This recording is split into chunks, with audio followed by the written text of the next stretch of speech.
Siap. Baik, Assalamualaikum warahmatullahi wabarakatuh. Waalaikumsalam warahmatullahi wabarakatuh. Ini di peserta terakhir yang saya hormati Pak Penguji Bapak Muhammad Rian SPP SI, juga yang saya hormati Pak Berkanus Wahas sebagai mentor sekolah juga. Terima kasih Pak sudah hadir.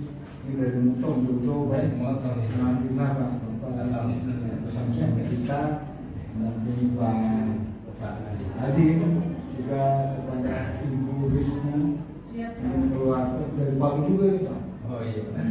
Tapi kita juga sih menyiapkan kegiatan ini Pak. Iya. Ada khusus juga Pak Ading. Ini anak muda satu-satunya. Iya. Satu-satu dia sudah posting sudah ada ceweknya. Oh, Kita akan semangatnya. Baik, terkasih waktu tadi silakan disampaikan laporannya. Memang tidak perlu awal dan terakhir Pak Usman dan terakhir Pak Muji. Silakan. Bismillahirrahmanirrahim. Assalamualaikum warahmatullahi wabarakatuh. Selamat siang, salam sejahtera untuk kita semua. Yang saya hormati Bapak mentor saya yang sudah jauh-jauh dari Motong menemani saya. Nama namanya Bapak Dr. Agus Susmantoha. Yang saya hormati Bapak Coach Bapak Dr. Agus Abdul Wahab Main APTNM. Yang saya hormati Evaluator Krisna, yang terhormat Bapak Penguji Muhammad Rian SSTP MSI. Pada kesempatan ini saya akan memaparkan hasil aktualisasi saya terkait dengan judul peran guru dalam meningkatkan motivasi belajar siswa di SMP Sartat Negeri Bomban, tepatnya di Kecamatan Bolang-Bolang Kabupaten Parigi Motong. Adapun ada alasan yang mendasar sehingga mengapa saya mengambil judul ini berasal dari latar belakang bahwa tiga aspek yang memang berpengaruh dalam dunia pendidikan. Yang pertama adalah siswa, kemudian guru dan sekolah. Yang pertama siswa, terus terang Pak, saya mengajar di wilayah transmigrasi, itu di Desa Lembah Bomban, yang memang mayoritas adalah orang-orang Jawa. Sekitar 1 tahun lebih saya mengajar, mengabdikan diri di desa itu. Saya mempelajari bahwa salah satu permasalahan di sekolah itu adalah rendahnya motivasi belajar siswa. Yang pertama adalah siswa, kami melihat bahwa motivasi siswa itu sangat rendah. Hal ini dibuktikan bahwa dalam seminggu biasanya ada siswa yang tidak bersekolah. Setelah kami telusuri, kami cari tahu bahwa ternyata siswa tersebut tidak bersekolah karena alasan membantu orang tuanya ataupun mencari kesampingan, mencari uang. Kemudian di sisi lain juga untuk biasa siswa perempuan belum selesai menamatkan diri sampai kelas 3, di kelas 2 biasanya sudah menikah dini. Nah, kemudian yang ketiga biasanya ada tamatan SMP yang tidak lagi melanjutkan ke jenjang SMA dengan alasan untuk mencari uang. Dia lebih memilih untuk bekerja dibandingkan untuk melanjutkan sekolah. Alasan-alasan itulah yang mungkin menjadi latar belakang kami sehingga mengapa kami mengambil judul permasalahan ini. Kemudian dari guru, jelas bahwa sejauh ini permasalahan ini adalah terkait dengan metode pembelajaran, media pembelajaran, kemudian terkait dengan sekolah sendiri, ini berkaitan dengan lingkungan ataupun keadaan sekolah yang ada di daerah ataupun di tempat mengajar saya. Selanjutnya gagasan macam masalah. Ya, langsung di pelaksanaan kegiatan, bahwa kegiatan yang saya laksanakan itu ada 5 kegiatan yang terdiri dari 15 tahapan. Tahapan yang pertama itu adalah melakukan persiapan aktualisasi. Itu ada 3 tahapan, yang melakukan konsultasi dan koordinasi dengan kepala sekolah, kemudian melakukan koordinasi dengan rekan kerja guru di sekolah, dan yang terakhir observasi awal terkait dengan peran guru dalam meningkatkan motivasi belajar siswa. Nah, ini bisa kita buktikan dan kita lihat melalui media gambar Pak, bahwa itu adalah tahapan kegiatan yang sudah dilakukan, didukung oleh waktu pelaksanaan, kemudian keterkaitan dengan nilai-nilai per ASN. Kemudian apa dampak yang ditimbulkan ketika kita tidak menerapkan nilai-nilai ASN tersebut di dalam setiap tahapan yang kita lakukan. Selanjutnya, untuk kegiatan kedua ini adalah menyampaikan motivasi belajar tentang arti pentingnya bersekolah bagi peserta didik. Nah, walaupun tahapan kegiatannya melaksanakan apel pagi dan apel siang, jadi apel ini kami sampaikan motivasi Pak, kami sering motivasi supaya anak-anak termotivasi dalam hal bersekolah. Kemudian proses kegiatan belajar mengajar dalam kelas, bahwa kami berkomitmen dengan semua bapak dan ibu guru bahwa dalam proses pembelajaran harus kita sisipkan motivasi.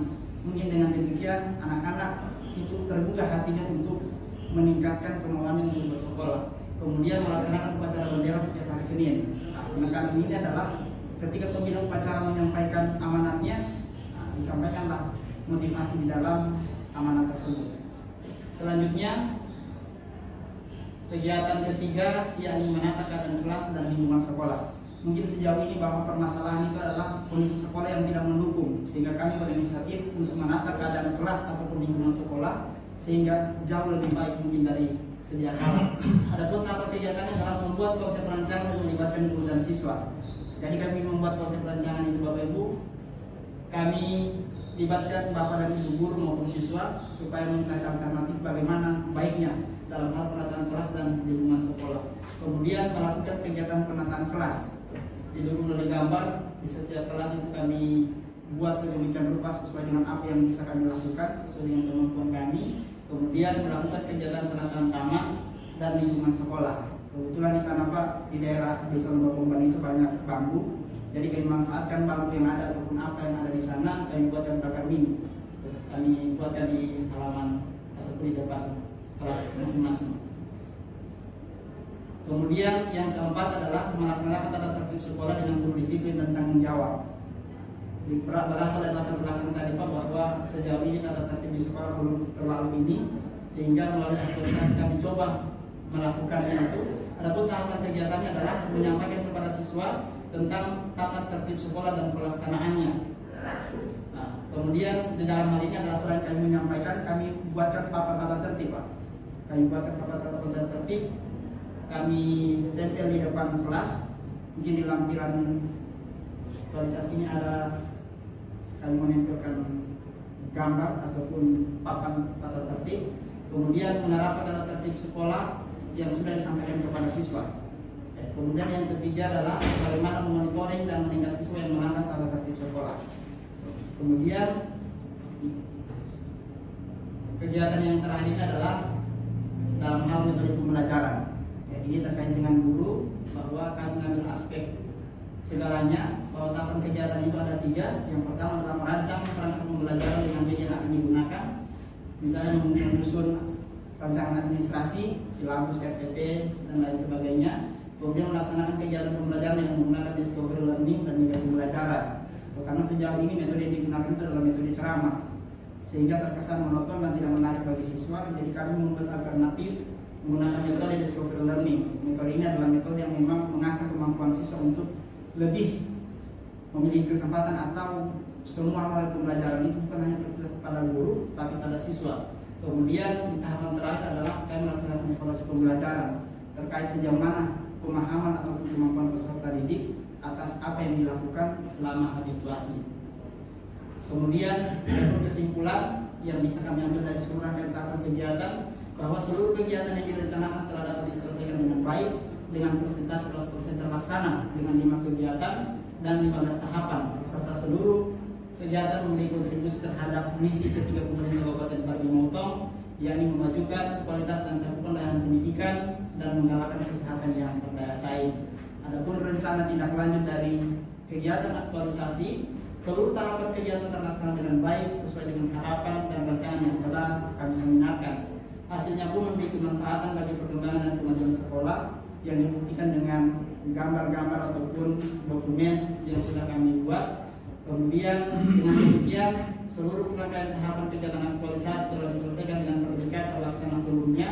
Akan tetapi meskipun demikian, tindak lanjut dari tahapan ini akan terus dilakukan meskipun kegiatan aktualisasi telah selesai.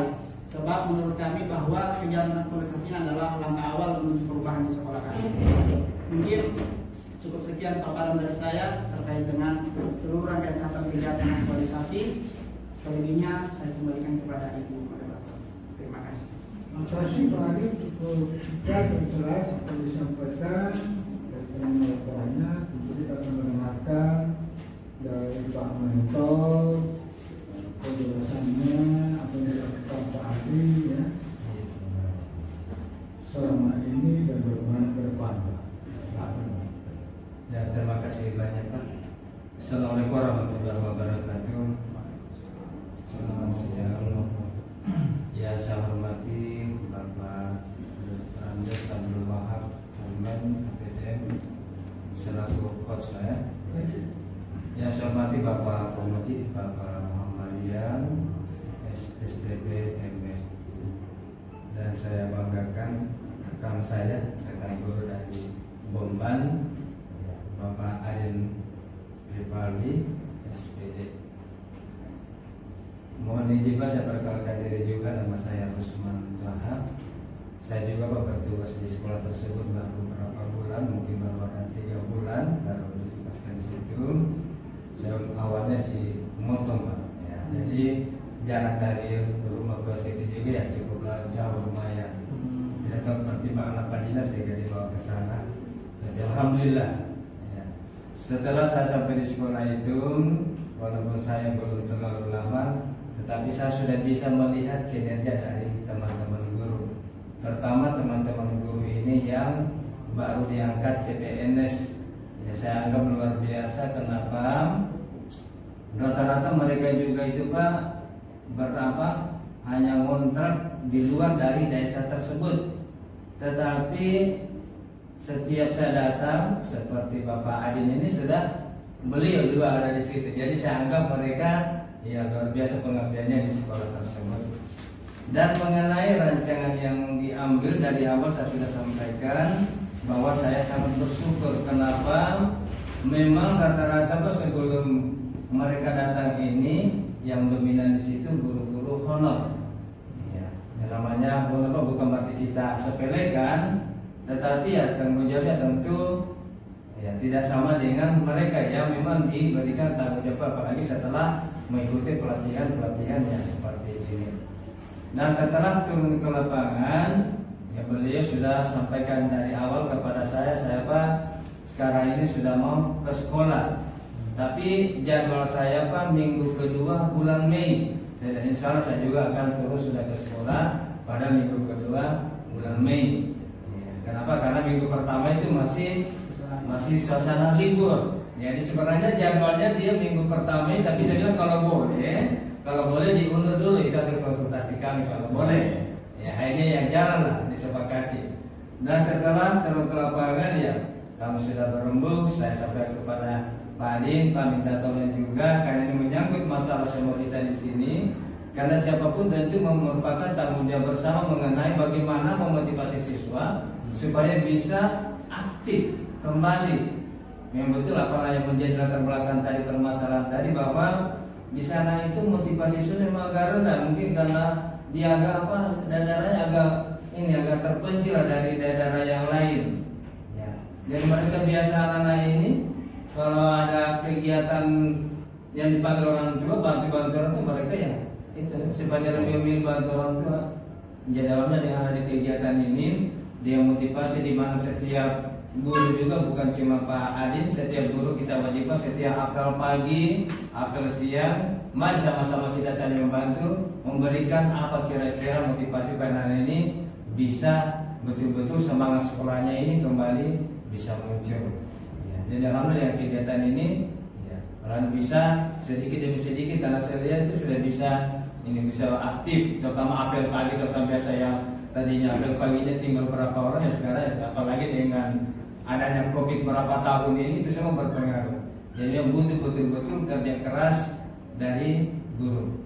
Ya alhamdulillah ya sudah terlaksana.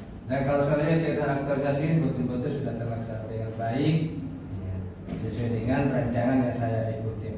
Saya kira itu dulu Pak dari saya. Terima kasih. Saya kembalikan kepada Bapak. Terima kasih Pak atas penjelasannya. Akan sampai menyampaikan hukum pelaksananya yang diberikan Pak Adi. Tentunya untuk kedepannya kita akan mendengarkan dari Pak Pemuji. Jadi semua dari bulan-bulan perkenalkan beliau ini dan saya doakan boleh di masa depan. Betul. Ini orang cerdas Pak. Sekarang Iya, posisi sama. kami saya akan diminta lagi. Silakan Pak Mamadou untuk waktunya. Siap. Terima kasih banyak Pak Coach. Bismillahirrahmanirrahim. Assalamualaikum warahmatullahi wabarakatuh. Waalaikumsalam. Yang kami hormati Pak Coach, Pak Dr. Andus Abdul Wahab Parmain APTMM. Kemudian yang kami hormati Pak Mentor, Pak Dr. Andus Rusman Toha ya. Kemudian yang kami hormati ada Ibu Risna di sini sebagai evaluator yang sudah memfasilitasi kita. Berikut yang kami banggakan Pak Adin Rivaldi SPD.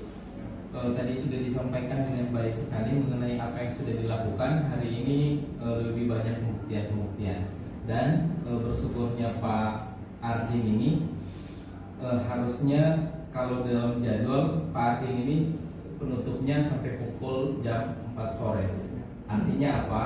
Artinya waktu diskusi kita lebih panjang. Sekarang masih jam 1 sampai jam 4 ke depan berarti. Izin Pak. Iya, Pak. Artinya kenapa beruntung yaitu kita lebih banyak komunikasi. Artinya ilmunya juga pasti lebih banyak. Gitu Pak Ardin.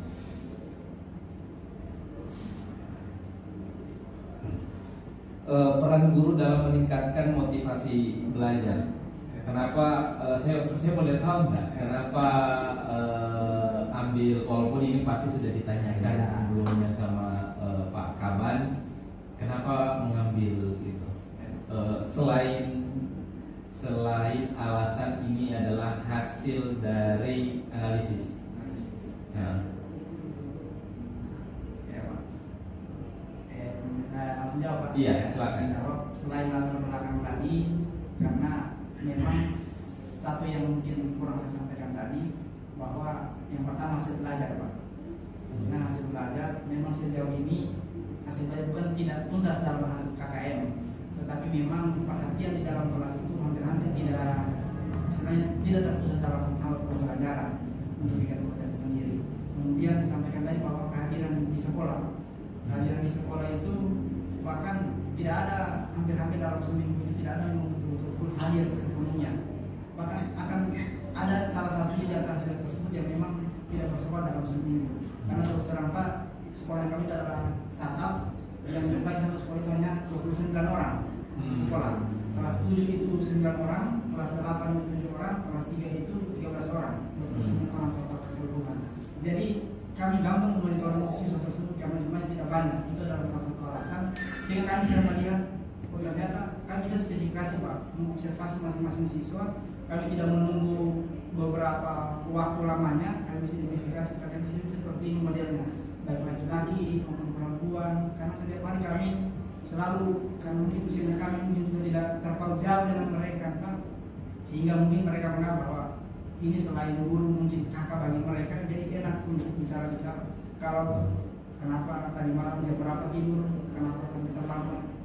Jadi mungkin karena terpaut umur tidak terlalu pas sehingga ada keterbukaan dari siswa tersebut. Itu mungkin menjadi alasan bagi saya sehingga mengapa sampaikan bahwa memang motivasi belajar sangat Motivasi belajar. Ya, oke baik. Dalam pelaksanaan aktualisasi ini dalam kegiatan tadi kan ada salah satu kegiatan atau tahapan kegiatan yang memonitoring sambil kalau selesai dimonitoring, kalau ada yang melanggar ditindak. Ada nggak yang ditindak pada saat pelaksanaan aktualisasi selama 1 bulan? Kalau untuk penindakannya itu Pak, mungkin istilahnya dalam hal pembelajaran juga. Karena ketika karena kami pada waktu pelaksanaan atau tertib tersebut, istilahnya kami diupayakan datang lebih awal dibandingkan siswa. Kami berdiri di depan sehingga kami biasakan. Jadi siswa itu merasa kenapa ini berbeda dengan biasanya kan? Jadi karena sebelum-sebelumnya tidak pernah terlaksana seperti itu. Jadi kami biasakan seperti itu, artinya siswa memiliki kesadaran diri bahwa datang ketika masuki lingkungan sekolah, melihat sampah, dia bersihkan, dia angkat, kemudian kami berikan apel. Ketika apel dilaksanakan ada yang terlambat, kami pisahkan dari temannya. Adapun kayak monitoring ataupun tindakan yang diberikan, ketika kita lihat ada mungkin sampah yang belum dibersihkan, itu menjadi tanggung jawabnya mereka karena bukan cuma mereka yang menjadi bukan cuma mereka yang tadi angkat sama, teman-teman yang sudah mendahulukan diri juga sudah melakukan yang sama. Oh, jadi angkat sampah Iya. konsekuensi. Kemudian yang tadi belum diceritakan adalah penggunaan metode discovery learning. Ya. Penggunaan metode discovery learning ini seperti apa, Pak? Ya, untuk penggunaan metode discovery learning, saya sampaikan bahwa saya mata pelajaran IPS Pak, yang mungkin basicnya IPS itu adalah lebih banyak bercerita kepada peserta didik. Ya, jadi betul-betul kita itu harus menguasai apa yang betul-betul menjadi pembelajaran. Karena ketika kita tidak memiliki pengetahuan dalam hal itu, jadi kita tidak tahu kehabisan bahan kita. Gitu. Jadi salah satu alternatif yang kami lakukan itu adalah kami laksanakan metode discovery learning. Metode discovery learning ini adalah metode yang mungkin pijakannya tidak jauh berbeda dengan metode diskusi, tetapi seluruh rangkaian tahapan kegiatan itu Pak runut. Jadi di dalam kegiatan metode discovery learning tersebut, yang pertama adalah kita lakukan penguatan dulu kepada peserta didik. Kami tampilkan fokus, karena sejauh ini Pak metode yang kami gunakan selalu metode ceramah, tidak pernah menggunakan media pembelajaran. Jadi yang pertama kami lakukan itu adalah kami mencoba membuat satu hal yang baru. Kami tampilkan slide dengan materi yang mungkin adik-adik itu tertarik dengan apa yang materi kita berikan. Karena kebetulan itu semester berapa materinya tentang masa praksara, tentang manusia purba. Jadi ada ketertarikan anak-anak belajar ini bahwa menurut penelitian bahwa orang yang pertama hidup di muka bumi atau hidup itu adalah manusia prasejarah, kita kenal dengan manusia purba tersebut. Jadi pada awalnya itu adalah di mana kita memberikan sedikit gambaran terkait apa yang sedang kita pelajari dengan seluruh rangkaian tahapan tujuan pembelajaran. Kemudian kita bentuk kelompok, 2 kelompok karena kita ambil sampel itu kelas 7. Kelas 7 hanya berjumlah 9 orang, jadi kami bagi 2 kelompok. Kemudian kami buatkan lembar kerja peserta didik, LKPD istilahnya di dalam pendidikan, kami bagi. Kemudian kami sudah buatkan kayak analisis, serupa analisis terkait dengan materi peraksara tersebut. Kemudian masing-masing menganalisis apa yang menjadi tugasnya mereka. Setelah dianalisis, kemudian didiskusikan masing-masing kelompok satu perwakilan untuk menyampaikan apa yang menjadi gagasan dalam discovery learning ini dia mereka dikelompokkan. Pak, kemudian dilakukan diskusi. Ya, kemudian setelah dilakukan diskusi, jadi proses belajar itu lebih hidup Pak. Ya. Karena masing-masing diupayakan anak karena saya tekankan diupayakan harus lebih aktif dibandingkan gurunya. Karena pembuktian yang ada di sini hanya kegiatan pembelajaran, jadi tidak kelihatan discovery learning. Jadi harusnya ketika menyampaikan dokumentasi sampaikan dengan judulnya. Kalau pembelajaran biasa hampir sama dengan sebelumnya kan, harusnya juga ada dokumentasi pada saat discovery learning. Ada, nanti dimasukkan dia di halaman 68. Berikut di bagian terakhir. Untuk kesimpulannya sudah, seluruh kegiatan pelaksanaan nilai-nilai dasar sudah, pemanfaatan hasil yang dicapai juga sudah. Di bagian terakhir rencana tindak lanjut, Bapak menyampaikan seluruh tahapan kegiatan terlaksana dengan baik. Enggak, itu seperti pengulangan kesimpulan. Jadi rencana tindak lanjut ini adalah apa yang akan selanjutnya kita lakukan. Kenapa hal ini penting? Karena jangan sampai nanti pelaksanaan latsar ini terkesan hanya menggugurkan kewajiban, hanya formalitas belaka, selesai latsar, selesai juga semua. Kita tidak menginginkan seperti itu. Oleh karena itu di dalam laporan ini ada item khusus namanya rencana tindak lanjut. Di dalam rencana tindak lanjut ini sampaikan item per item secara konkret, bisa terukur apa yang akan kita lakukan ke depan. Mau pakai media pembelajaran, sampaikan media pembelajarannya media apa. Mau pakai metode pembelajaran, metodenya apa. Atau mau melaksanakan kedisiplinan dalam bentuk apa. Jadi harus konkret. Atau mau praktek outdoor apa. Jadi yang lebih mengerti nanti Pak Mentor. Nah, nanti ditanyakan ke Pak Mentor. Saya kira itu saja untuk Pak Adin Rivaldi. Untuk dokumentasi, saya kira yang kurang hanya dokumentasi pada saat discovery learning. Untuk pembelajaran sudah semua. Dan terakhir, saya kira saya ingin menyampaikan bahwa akhir dari aktualisasi ini adalah awal dari aktualisasi yang sebenarnya. Aktualisasi yang sebenarnya itu bukan di sini, nanti sama mentor. Seperti itu. Yang kita lakukan kurang lebih 3 bulan 2 bulan terakhir ini hanya bagian dari latihan mulai melihat isu ya, awalnya habis itu menganalisis isu, membuat kegiatan kreatif untuk menyelesaikan isu, kemudian mengeksekusinya di lapangan, kemudian mempertanggungjawabkannya kembali dengan pembuktian. Jadi harapannya itulah yang diajarkan oleh Bapak Ibu Widaswara Coach, itu seperti itu prosesnya, metodenya.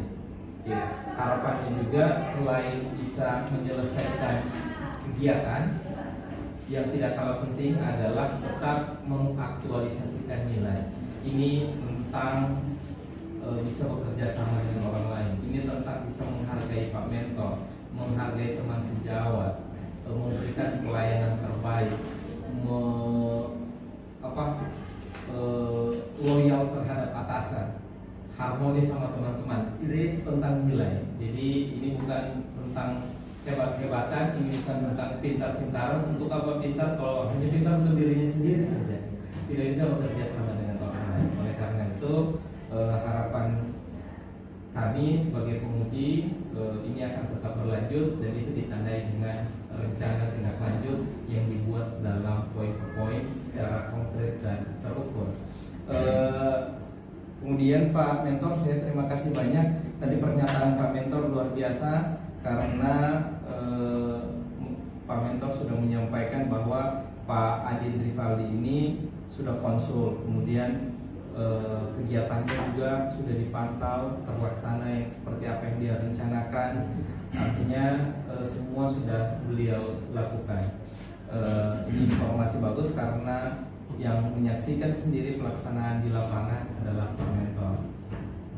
Berikut, terima kasih banyak juga untuk Pak Wahab sebagai coach yang sudah membagi ilmu.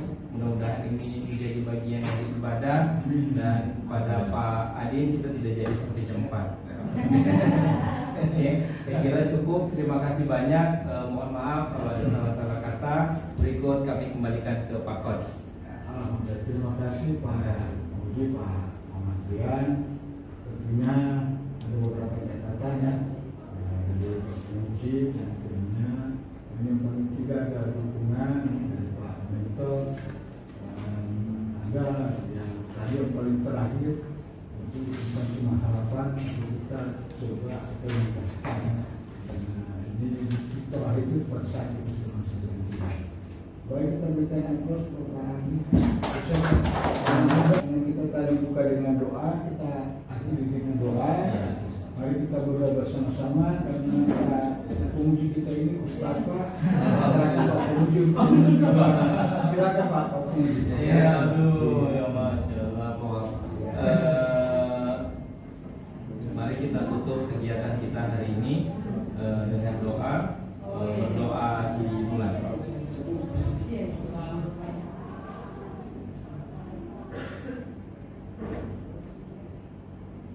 Selesai. Terima kasih banyak. Kami kembalikan lagi ke Pak Coach. Amin. Alhamdulillah.